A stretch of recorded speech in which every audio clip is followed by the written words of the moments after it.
Hello and welcome to all the men and women of the West. I'm Joe here from my co-host Dan. Hello and greetings. And we're joined once again by Jet, King of Cimmerian, Aquilonia, and Lord of all puppies, Red Nails. This is what people voted for the next book club podcast story. And I gotta say, it's spectacular. It's every bit as good as people say, although I still kind of prefer Phoenix on the Sword, and I kind of prefer the Elephant Tower, but I did enjoy this. Well, I've enjoyed what I've read so far. We're only going to do chapter 1 because there's a lot of content in chapter 1 to go over. Okay, occasionally these stories start from the point of view of another character. Frequently, the first prologue or chapter part begins from the point of view of either the villain or the love interest, I have noticed. And this is a good formula for Howard because it does a bit of the Sherlock thing of arriving on the scene. He's the stranger that happens upon the crime scene, so to speak. In this case, Valeria is obviously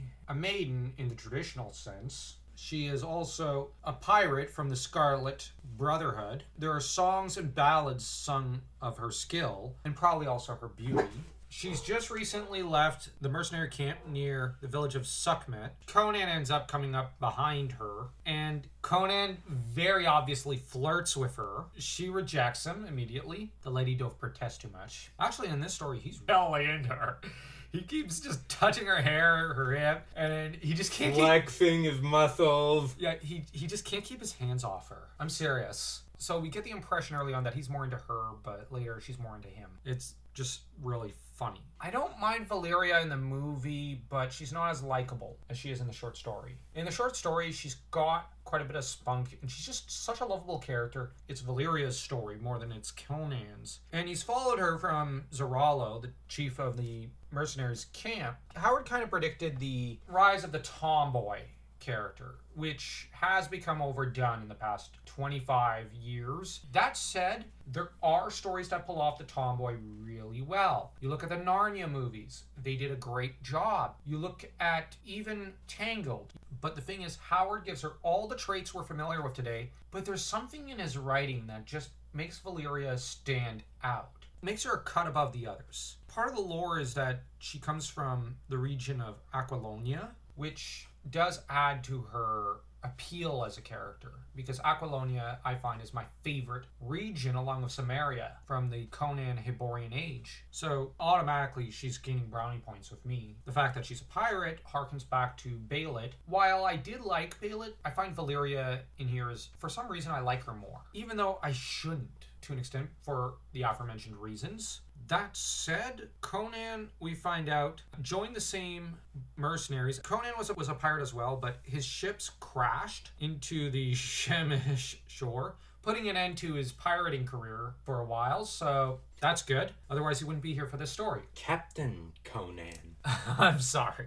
We also find out that while Conan has been with black women before, he's not really into them as much as he is blonde girls and dark-haired, pale-skinned women. So I guess he's got a couple of types. Red Ortho was the one who tried to make Valeria his mistress. He was the leader of the Scarlet Brotherhood. So she left. They then run into a dragon with a stegosaurus tail and tusks, and I do mean dragon. It's not fire-breathing or anything, but it's a wingless worm, I guess you could say. Rather akin in some ways to Glauron. And so, this is the real initial threat that's put before Conan and Valeria. Now, the dragon apparently can go quite some time without sleeping. Conan probably could escape, but at the moment he's too busy being really into Valeria. Getting a little handsy. Yeah, and admiring her courage. She sits on his lap and does not seem to protest too much. The attention. So, yeah, you're treated to a few pages of the two almost necking, while there's a dragon trying to kill them. The two characters don't really have their priorities straight in this story.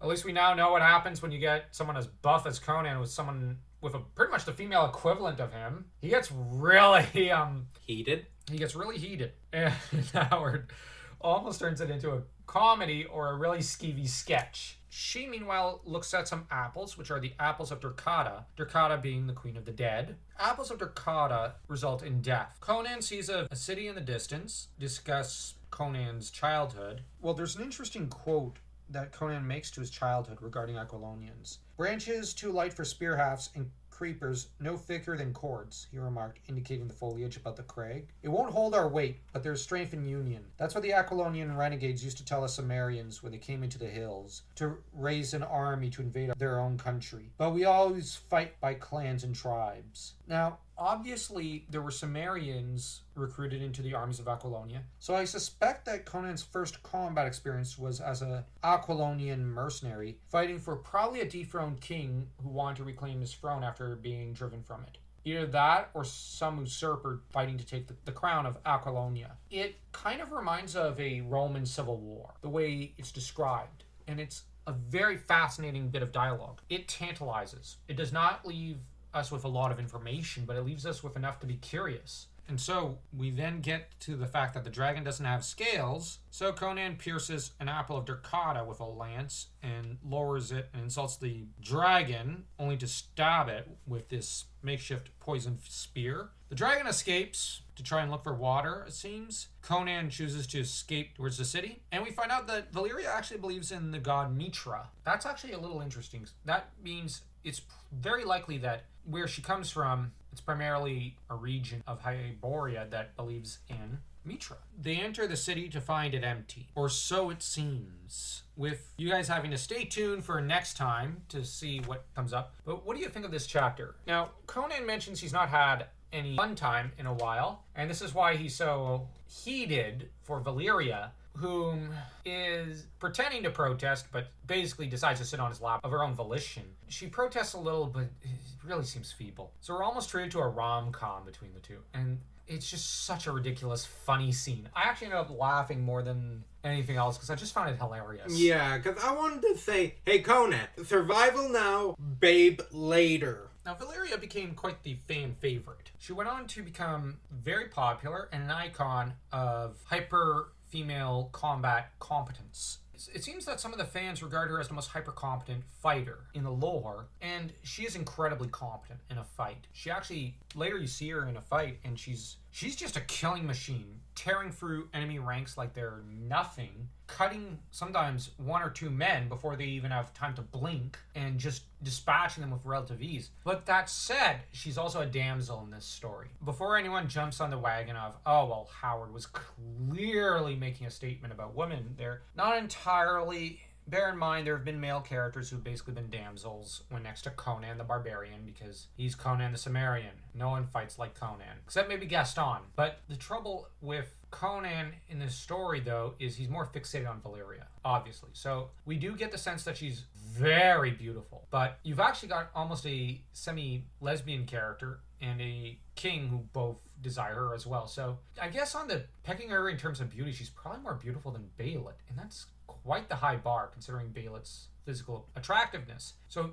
Valeria's obviously drop dead gorgeous. That said, what did you make of her in here? Very different from the movie. Agreed, and she's very different from Baelit. Yes, she's a lot more innocent. And she does put importance on gold and on her wallet. Baelit may have been a pirate, but Valeria is, I'll reference a few times, okay, how much do you make out of it? She's pragmatic. Exactly. Baelit was greedy. Valeria is just practical. It's not money for money's sake. It's just to survive, to eat another day, and to improve one's lot in life for when she wants to retire. She wants to be taken seriously as though she were a man, but she's not a man. And Howard kind of does this kind of commentary on the future hyper-competent super tomboy of the modern age, it seems. He predicted it was going to come. He both subverts it by making Valeria a damsel, but also inverts it in that he makes her very practical, very pragmatic, and she actually gets a lot of character development. She goes from someone who claims to not want anything to do with love or the opposite sex. The opposite wants nothing to do with men. But you can already kind of see that she is a little curious. By the end of the story, she's learned to fight for someone else other than herself, other than what she wants, and fights to back up Conan and to do the right thing. And also, you can see that she genuinely falls in love with him. I mean, it's a bit of a mystery for me, though, how